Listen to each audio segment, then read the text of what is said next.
What's up, everybody, and welcome back to Fireside Giants. I'm your host, Anthony Navarro, joined by my co-host, Alex Wilson, and the New York Giants wrapped up their NFL draft, and everyone's giving them high grades. I think that they crushed it. Alex, I'm sure you agree with me. If you look at Pro Football Focus, they gave the Giants an A+. Mel Kiper Jr. of ESPN gave them an A-. Everyone is praising the New York Giants for the NFL draft that they just had, and I can't blame them. The Giants crushed it. They found so much value in those first 3 rounds, and I like a few of their third-day picks. I think they made a couple of quality selections there. If you didn't see my breakdown on day 3 of the draft, make sure to go back on the channel and check that one out. But now we want to talk about some of the undrafted free agents that the Giants have signed. One of them in particular is really impressive. This kid, Bryce Ford-Wheaton, undrafted free agent out of West Virginia. This is a guy that I really like here, and I think that the Giants might have found some incredible depth, or at least something really awesome to develop here, hopefully. 6'3", ran a 4.3 40-yard dash. The guy is a blazer with an insane amount of size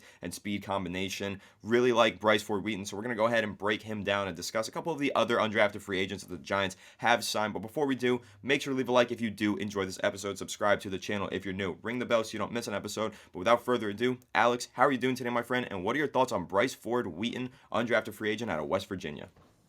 I'm doing great, my friend. I hope you're doing well yourself. And I know a lot of Giants fans are feeling pretty damn good after that draft has come to an end and we're walking away with some really good players. Now, I know there was some interesting reports coming out this morning regarding the Giants' interest to trade up for Zay Flowers. I know Dan Duggan of The Athletic kind of mentioned that, and they ultimately didn't. And good thing they didn't, because we landed one of the best athletic cornerbacks in the draft and one of the best athletic cornerbacks in the last decade. So Deonte Banks desperately needed. Giants still end up with Jalen Hyatt, who has a lot of talent. And the one thing I love about Jalen Hyatt is he wanted to be a Giant. You know, he was like, he looked at the huge wall of all the hats, all the teams he could go to, and he's like, I want to be a Giant.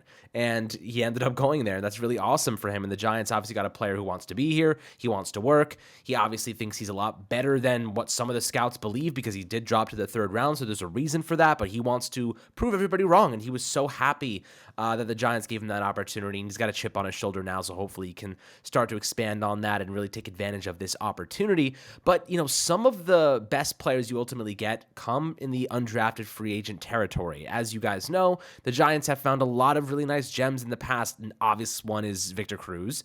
Really great player. And, you know, a lot of those back end, like you could say 7th, 6th round picks, could go UDFA or 6th or 7th round. Like, they're all kind of in that same realm. There are a lot of them are depth pieces, sometimes develop into starters. So the Giants have made a couple of really nice additions right after the draft. You know, I'll list them off for you guys so you have an idea. We'll break some of them down over the next week here, but I definitely want to focus in on this specific receiver today. So they have, I guess, Jemin Green out of Michigan, a cornerback, 6'2", 286 pounds. Deontay Johnson out of Toledo at 6'2", 230 pounds. This is an interesting player. I want to break him down tomorrow, possibly. Linebacker Troy Brown, linebacker out of Ole Miss, 6'1", 220 pounds. You have quarterback Tommy DeVito out of Illinois. You have Bryce Ford-Wheaton, who we're going to talk about in a moment here, and then Habakkuk Baldonado out of Pittsburgh. Was born in Italy, spent 3 years playing football in Italy. Really interesting. 6'5", 260 pounds. So another player to keep an eye on. And then you have long snapper Cameron Lions out of Charlotte. So a couple players here, some reported tryouts. Alex Cook, strong safety. A lot of good talent here that, maybe the Giants can find some value in. But specifically speaking about this receiver here, Bryce Ford-Wheaton, really exciting young player. And what is so great about this player? Well, he had a 4th round grade, according to Lance Zierlein. So the Giants getting him in the UDFA territory certainly screams value. And if you don't know much about this player, there's one thing to know. The guy is a freaking athlete. The Giants said, we are going for the athletes. We're going for the speed. We're going for the size. He's got tremendous size to his frame. You love to see that. A lot of developmental opportunity with him. He's 6'3", 220 pounds, played in 12 games last year. From the Big 12, obviously, had 675 yards and 7 touchdowns, averaging 10.9 yards per reception. So really decent stats. Obviously didn't blow things up. It wasn't a ridiculous stat pattern anyway. But you could look at the quarterback play. You could look at a variety of different reasons for why he just didn't really show up that often. But the guy is a pure athlete. He's got decent hands, ran a 4.38 40-yard dash, 1.54 second, 10 yard split, had an overall athleticism score of 88, and he was the highest ranked athlete among every single receiver in this year's draft class, according to NFL.com. So the Giants getting a pure freak athlete at receiver as a UDFA, you tell me that's not a good thing. That's a really good thing. That's an amazing result for Big Blue. How important do you think it is to have those type of athletes on your team? Because, while Bryce Ford-Wheaton may not be making an impact this year, he's one of those players I could see kicking ass during training camp and ultimately fighting his way onto this roster, and maybe he serves as a really good gunner or as something on the punt team, on the special teams unit, while he's developing his receiver skills. So when you're looking at him as a pure athlete, what he offers us now and his developmental potential, what do you think about this player, and do you think there is something to be had? Maybe he can turn into a decent depth piece for us down the line.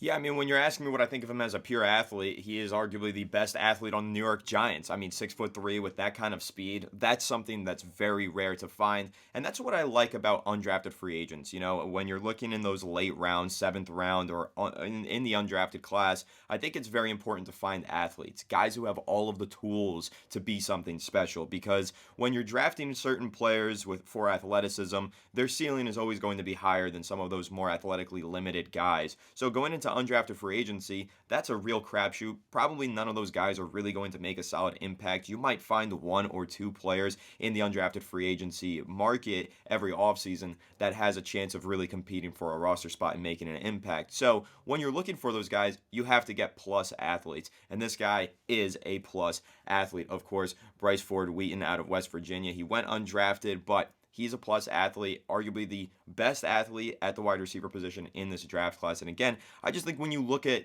that roster building, that mentality when you're looking for some of these undrafted free agents, if you're not expecting them to really have an impact, really be great players or make an impact in year one or anything, at least get someone with elite athleticism, something that's really moldable. And I feel like a guy like Ford-Wheaton is very moldable. He's just a ball of clay. There's so much that you could do with a player with that kind of height and that kind of speed. So we'll see. I know that he had a couple drops problems in college, but he also does have some really impressive plays on his film where he is just running by dudes. And I think another thing to note here, the Giants are making it a point of emphasis to add speed to their wide receiving core. Now, Paris Campbell was a great signing in free agency. We'll see if he pans out. Of course, he's on the 1-year contract. I love that deal, but he does have an injury history. However, he also has a lot of speed. He brings a lot of speed to the table. So does Jalen Hyatt, who the Giants drafted in round 3, and so does Bryce Ford-Wheaton here, who they just signed as an undrafted free agent. Another guy who ran a 4.3 40-yard dash,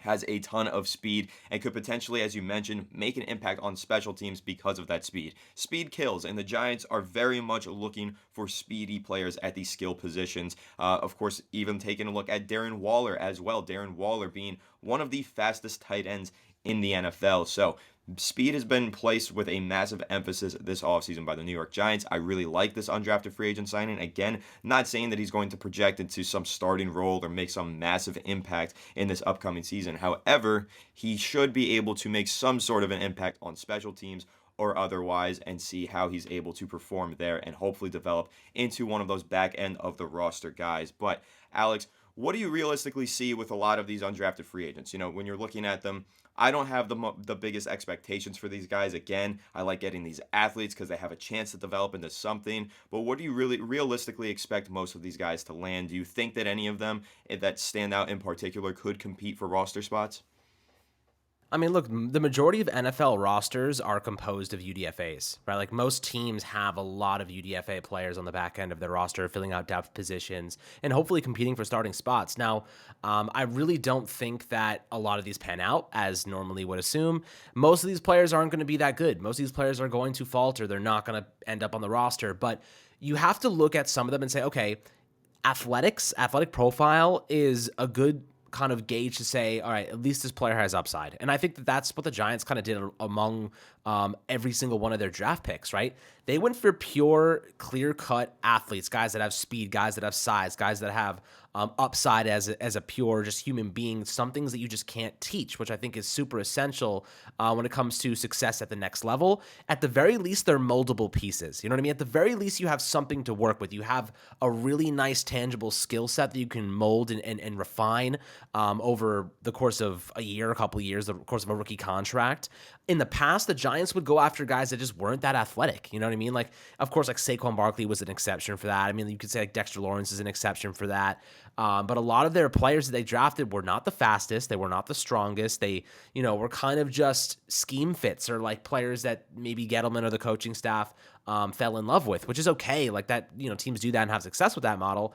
But when you're going from a team that had the slowest wide receiver core in the entire league last year to one of the fastest in one offseason, you can see the strategy change. You can see the difference in ideology that Joe Shane and Brian Dable have compared to Dave Gettleman and Joe Judge or Pat Shermer. You know what I mean? Like there's a huge shift in agenda going on here, and they're going from guys that necessarily weren't major athletes to guys who are going to expand the field. It's going to open up opportunities for guys like Saquon Barkley in the running game. It's going to open up opportunities for Daniel Jones in the running game.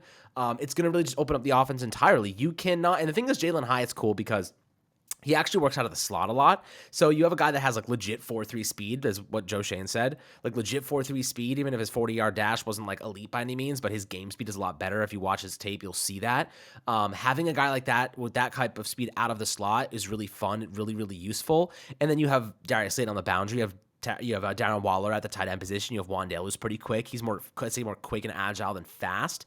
Paris Campbell, who's got legitimate 4.3 speed as well.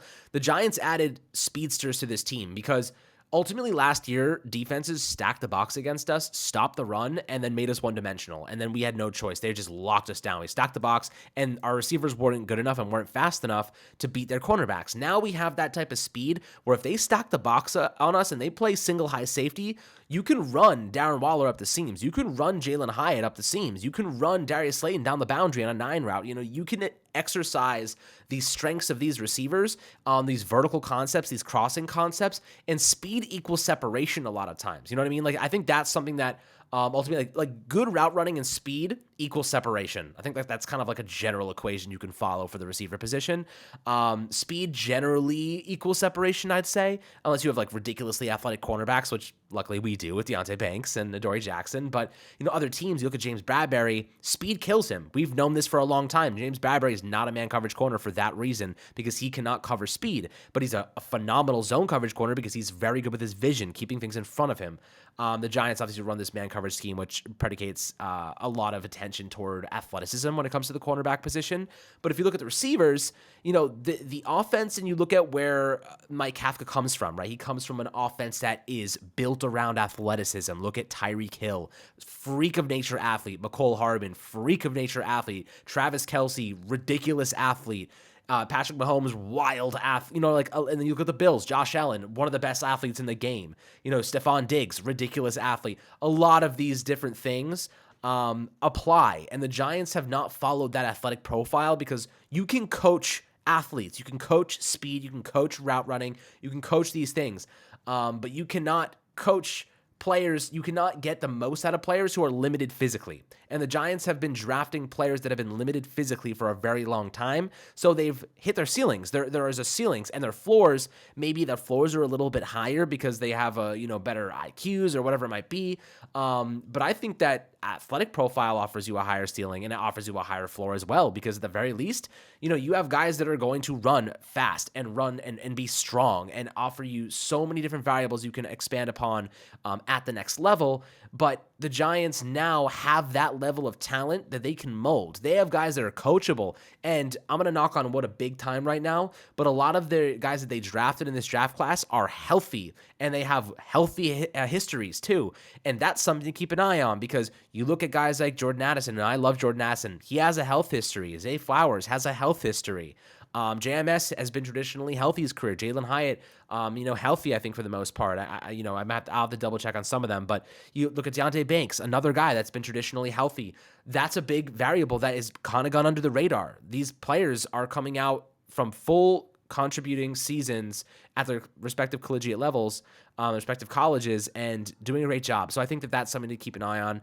But when it comes to this undrafted free agent and Bryce Ford-Wheaton, very, very exciting player, fits the athletic profile you're looking for in this Giants team, and he's a moldable talent. So is he going to be an impact player immediately? Definitely not, but he can make an impact in his own respects, his own ways, and I think that will really ultimately be on special teams. But Anthony, I'll ask you this: how important do you think is this change in strategy and ideology when it comes to athleticism, and what they're doing here that is so different than what we've seen in the past from the previous regime that included Joe Judge and Dave Gettleman? Yeah, I think it's super important to see them place more of an emphasis on athleticism. You look at some of the best teams in the NFL, and speed kills, right? They have fast players at the skill positions, and when you're the New York Giants running out there last year with all these slow wide receivers that they had, I mean, not to diss any of these guys, but by average 40-yard dash time, the Giants had the slowest wide receiver core in the NFL last season, and it showed up. There were many opportunities for the Giants where if you had a player out there who was just a touch faster, he gets to that ball, he separates a little further, he gets that first down. But the Giants didn't have that, and now with this new mindset, trying to find these athletic freakazoids in the wide receiver department and even at tight end with Darren Waller, you're going to see a lot more separation. You're going to see players getting open and making big time plays and giving Daniel Jones more to work with. And that's what we've been talking about for a very long time. Daniel Jones needs more to work with. And now I feel confident that he has a lot to work with. And guys like, Ford-Wheaton, these undrafted free agents,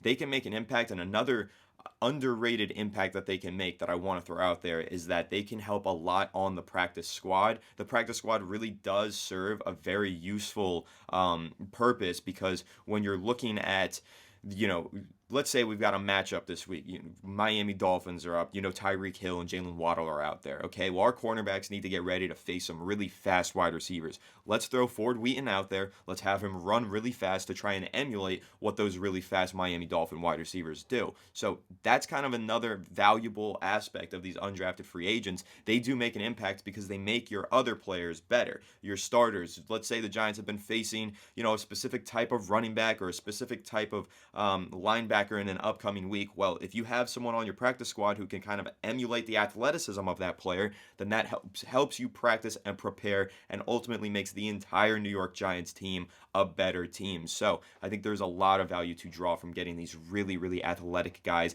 in the undrafted free agency pool. Again, maybe they develop into something. That would be great. I hope that they do. But at the very least, they're going to help this team get better in practice. And do not underestimate how important that really can be. Practice makes perfect. Practice wins games. Football games oftentimes are won in practice. How you practice and prepare, that ultimately determines how you play. So with that being said, I think that's a pretty good breakdown on some of these undrafted free agents. Let us know your thoughts on these guys down below in the comment section. And again, if you enjoyed this episode, please make sure to leave a like. And if you're new to the channel, please make sure to subscribe and ring the bell so you don't miss an episode. And if you're listening on Apple or Spotify, please make sure to leave us a 5-star review. We will catch you all in the next one. Have a good one. And let's go Giants.